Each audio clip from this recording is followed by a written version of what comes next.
Okay, this is going to be the weirdest video I've ever done. Christian Yelich had fractured his kneecap late into the 2019 season, a point in the year where Yelich had 44 home runs to his name. He was on pace to join the short list of 50 home runs in a season in Brewers history before his injury. Because of his injury, the population of that list remains 1. Its sole member? Prince Fielder. Hey everyone, and welcome back to episode 4 of this series.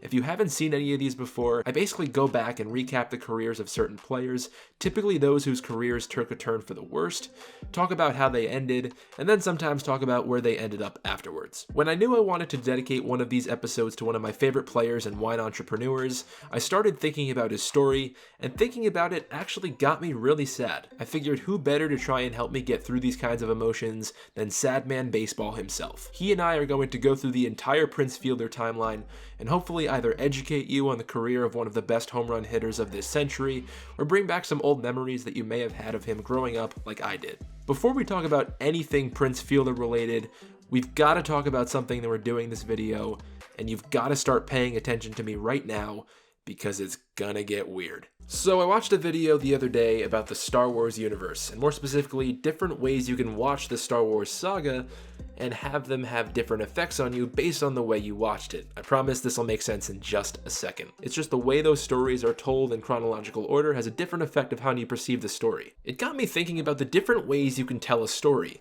and how I can maybe implement these kinds of ideas into a video. I found a way to do this that I'm gonna try here today. For the first time on our channel, we're gonna let you decide for yourself how you wanna watch this video. And by that, I mean that you can choose the order of which you travel through the Prince Fielder timeline in this video. If you're the type that likes to take in a story in a linear, traditional progression, you can ignore anything I'm about to say and any on-screen prompts that you see in this video and watch straight through from beginning to end, just as if you were watching a typical video. If you'd like to watch it in this new way and jump around the timeline with us Avengers Endgame style, listen closely. I'm gonna have this image in the background whenever I'm giving you guys alternative routes to take in this video. If you'd like to watch this like a normal video and just watch straight from beginning to end the easy way, turn off your brain whenever you see this on screen and don't do anything future me tells you to do. If you want to watch this video like a normal person and not try this little game like you're in Saw 9, you can skip to the timestamp on screen now. Seriously, last chance, because if you don't skip to the timestamp, you're gonna get confused. For those of you who are still listening and want to make your own choices as to how you want this story to be told to you, follow the prompts that appear on your screen throughout the video. This is a trimmed down version of the Prince Fielder timeline. There are going to be 2 main detours you can take while watching this video. I'm going to call them the foreshadowing route and the downfall route, and I'll tell you which one is which when we get to each. Remember which route you chose, because that'll dictate how the rest of the video plays out for you. If you decide to choose a different path at any point, I've made it so that there will always eventually be prompts that send you back to where you initially took the detour, and you can watch the stuff that you missed. If you follow the instructions closely, you'll be able to hear the entirety of this story, regardless of the choices you make. If at any point you find yourself confused, you can always come back to this point and just watch the video like a normal person. I know you didn't want to use your brains when watching this video, and I'm sorry, but let's just have some fun. So with all that out of the way, 3 minutes into this video, let's finally talk about Prince Fielder. Prince was born in 1984. Now that's too far back. Before Prince's first game in the big leagues, he was exposed to the league through his father, Cecil Fielder. Cecil was a power-hitting first baseman who predominantly played for the Blue Jays and Tigers in the 80s and 90s. Growing up with a dad with such a resume, Prince spent a good amount of time in clubhouses around baseball and had experience with the league well before he put on cleats of his own. He'd even hit a home run at a major league ballpark before entering high school. Prince often used to join his father at batting practice when he played for the Tigers in the 90s. That home run I was referring to was hit into the upper deck off current Indians manager Terry Francona during a trip with Dad to batting practice when he was only 12 years old. If you already know where Prince ended up in his career, this is a pretty serious case of foreshadowing. Here's our first time jump. If you'd like to skip ahead to see why this is foreshadowing and then come back to continue his story, skip to the timestamp on screen. By doing so, you're choosing to take the foreshadowing route. If you want to continue this story normally, hold for a brief second.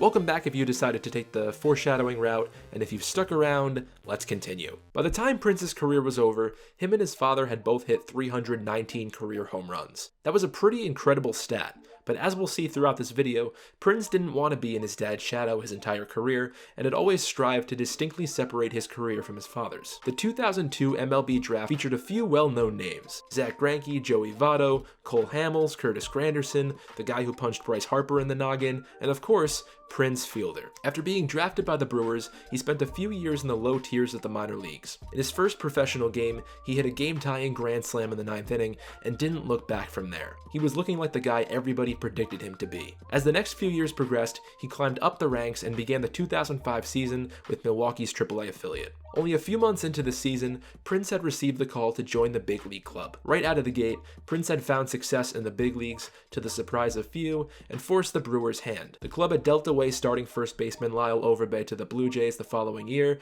to make room for Fielder as their full-time first baseman. Fielder had a pretty slow start in his first full season in 2006, but finished the season with a very respectable 271, 28, 81 line, earning him 7th place in the National League Rookie of the Year vote. His first full season was his last year of mediocrity for quite some time. We talked before about Christian Yelich almost joining the 50 home run club in Brewers franchise history, a list with only Fielder's name to bear. While the year 2007, in only his second full season, is when he brought his game to the next level and added his name to that list. Fielder was the starting first baseman for the NL All-Star team in 2007, even beating out the two previous NL MVP winners in Ryan Howard and Albert Pujols. He led the National League at the break with 29 homers and eventually went on to win the home run crown at the end of the year. He broke the franchise home run record on September the 15th and became the youngest player to ever hit 50 home runs 10 days later. He really wanted to get past 51 to surpass his father's career high, but just fell short. He still had an absolutely astounding year offensively,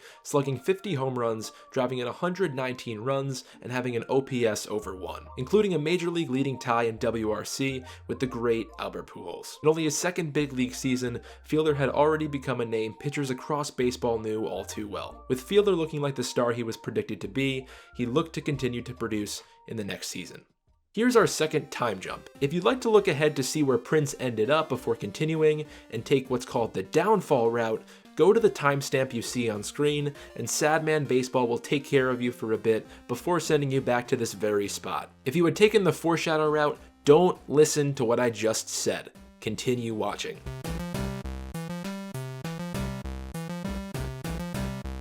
So whether you're sticking with us from before, or you're just coming back from Sadman talking about the tail end of Prince's career, let's continue on. 2008 was a bit of a regression for Fielder up until the end of the season. With the Brewers in the midst of hunting a playoff spot for the first time since 1982, Prince awakened. Even with the surprising late firing of Brewers manager Ned Yost, Milwaukee had snuck into the postseason. The Brewers had the unfortunate circumstance of running into the eventual world champion Phillies, and their playoff run was cut short. Fielder had the only home run for the Brewers in that entire series. The Brewers themselves regressed in 2009, but Fielder continued to rake. He played in all 162 games, broke his dad's single-season RBI record, and finished the season with a .299 batting average, 46 homers, 141 RBIs, an OPS over 1, another All-Star appearance, and a 4th-place MVP finish. To go along with the stats, he also won the Home Run Derby that year in St. Louis. 2010 featured a much worse Brewers team and Prince Fielder. Nothing notable going on this year, except that the Brewers started to feel the walls closing in on them the following offseason in regards to making a deep postseason run. They felt it from the fans and from Fielder, who wasn't sure if he would be resigning after the 2011 season. After several trades, including acquiring Zack Greinke, the Brewers looked to win in 2011. Prince made it to another All-Star game and even took home All-Star Game MVP. He put up some more astounding numbers during the regular season. Both him and eventual MVP winner Ryan Braun were both incredible that season and provided a phenomenal 1-2 punch for their offense the entire way through. The Brewers had gone on to make the playoffs in 2011 and were matched up against the Arizona Diamondbacks in the division series. The home team went on to win every game of that series, with the Brewers ending up advancing. The series was capped off in the 10th inning of Game 5, with Tony Plush knocking in yee yee yee to send Fielder and the Brewers on a date with the Cardinals. One interesting storyline from the 2011 NLCS was one that had many implications off of the field. Both Prince Fielder and Albert Pujols, two NL Central first basemen who were two of the best hitters in the game, were both free agents at the season's end, and it was very possible that the series would have been the end of the road for at least one of them. It ended up being the case for both of them. Now, if you know who David Freese is, you know who won the series, and you know who won the World Series, so I'll just skip past this NLCS so I don't upset any Brewers fans watching. So the Brewers got knocked out by the Cardinals, and Prince Fielder's incredible time with the Brewers had come to an end. If earlier you took the foreshadowing route, you can now skip to Sadman's part, follow the timestamp on screen, and it'll take you there.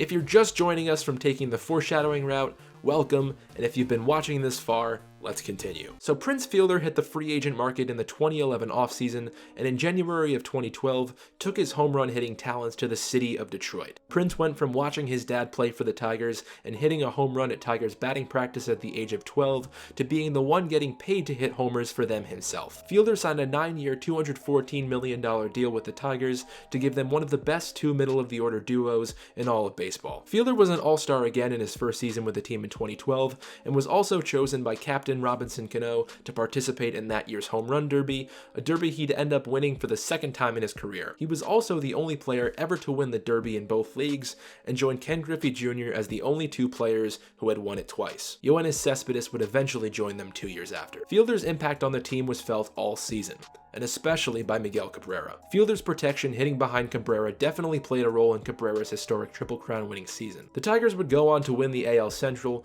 beat the A's and Yankees, and send Prince Fielder to his first World Series in his first year with the team. The series didn't go as well as the preceding journey though. The Tigers had to wait 5 days for the Giants to win their series, and that pretty much killed all the momentum they had been building up. Prince's bat was silent the entire series, and the Tigers got swept in 4 games by former What Happened star Tim Lincecum and the San Francisco Giants. Looking to 2013, Prince was an all-star again that season, and he still had another pretty good year, but his production was down from years past. The Tigers made the postseason again in 2013, but went out quietly in the ALCS with Prince Fielder's bat silent. Something worth noting, for the 3rd consecutive season, Fielder played in all 162 games. He actually did this 4 out of the last 5 seasons up to this point, and the only time he didn't, he played in 161. This is an important stat to remember. This would be the last season of Fielder's career that he would play in over 160 games. The rest of the story gets a bit too sad for my liking, so as I promised before, here's Sadman Baseball with the rest of Prince Fielder's story. If you took the foreshadowing route, you can follow the timestamp on screen to take you back to where you originally left. If you took the downfall route, follow the timestamp to point F as shown on screen. If you're still watching this linearly, sit patiently and enjoy the tunes.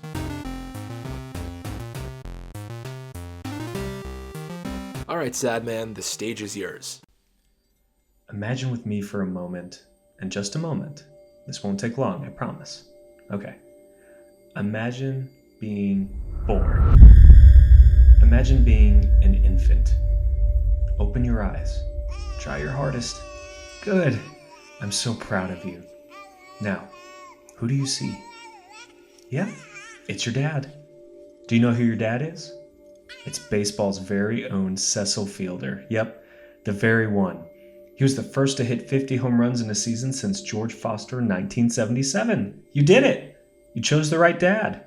He's going to help groom you to do exactly what he does for a living. And you know what? You too are going to hit 50 home runs. Isn't that awesome?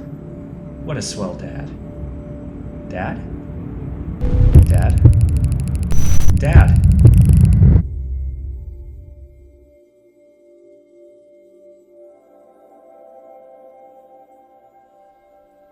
What do you think it would be like to be traded? What if you got traded from the company you work for right now to another competitor? Would that be weird? I like to think that it's hella weird. And that's what Prince had to endure in 2014. The Tigers traded Prince Fielder and cash to the Texas Rangers for Ian Kinsler, straight up. It was the only time he was traded. The Tigers didn't want him anymore. I bet it feels a lot like getting fired, and that sucks. Or maybe it was a relief. He didn't seem too fazed after losing in the ALCS in 2013. Maybe a fresh start is what Prince needed. Maybe he wanted this. 2014 marks the beginning of the end. Prince was having a not-so-special start to the season. He had a 102 OPS plus, only 3 home runs, and an uncharacteristic .360 slugging percentage. Something wasn't right. It turns out he was injured. Right in the neck. Prince underwent a spinal fusion surgery to repair damage in his neck. I have a bad habit of imagining the injuries that baseball players go through, and This one is up there with one of the worst. I took a couple ibuprofen just to help ease the imaginary pain. Try to understand, and try to remember, for 8 years, Prince only missed 13 games. 13! How often have you called out of work? How much punishment do you think his body took by not resting more? At this point, I bet that his frustration was building. Diminished performance, losing in the playoffs, being traded, then injured. That's quite the string of events. Prince looked to put this year behind him and start fresh in 2015. And he didn't do too bad.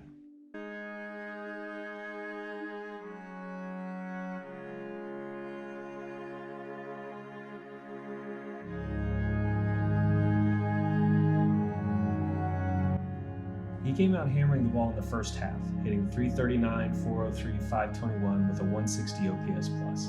He was frankly on par with his 2012-2013 self. This is the Prince everyone remembered. His first half got him voted into his 6th and final All-Star game, but that was the last sparkle in the flame of his career. From that point on, Prince was at or below average. Texas made the divisional round and was knocked out by the Toronto Blue Jays. I don't remember where I was, and I don't remember what I was doing. I don't even remember when it was or how I found out, but I definitely remember how I felt. It's in my name, guys. I felt sad, okay? Sad, but more sympathy than anything. Rangers' Prince Fielder is now addressing the media about his injury and what's expected to be the end of his baseball career. Let's go ahead and listen in. The doctors told me since, 2 spinal fusions, I gotta, can't play Major League Baseball anymore. So I just want to thank my teammates, all the coaching staff. I'm really miss being around those guys because, a lot of fun, and I just been in the big league clubhouse since I was, their age. So it's, to not be able to play is gonna be tough.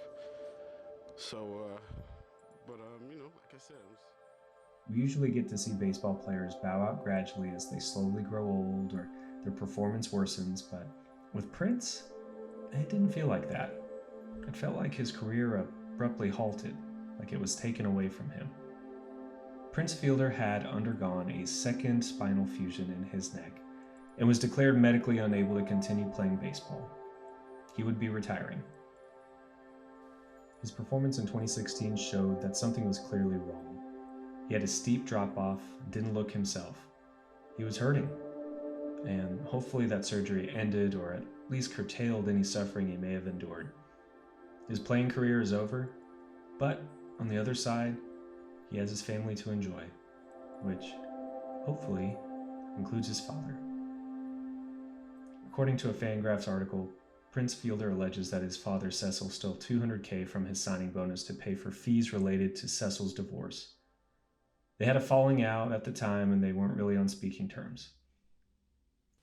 I'll finish with this quote from Craig Calcaterra at NBC Sports. On speaking about Prince and Cecil's feud, he says, "Even though it would be nicer if the two of them had a good relationship than a poor one, I hope that Prince doesn't get pestered too much about it by virtue of the public's need to seek closure or resolution of a relationship that by all rights shouldn't concern us." And he's right. Who are we to say anything about it? I'm sorry, Prince. I'm sorry it ended the way it did. And I'm also sorry about your dad. I hope things get better for you. Stark Raving Sports, thank you for having me. If you had previously taken the downfall route in order to get to Sadman's part early, follow the timestamp on screen to take you back where you left. If earlier you took the foreshadowing route, or you've been consistently watching this in linear fashion, continue watching and stay tuned.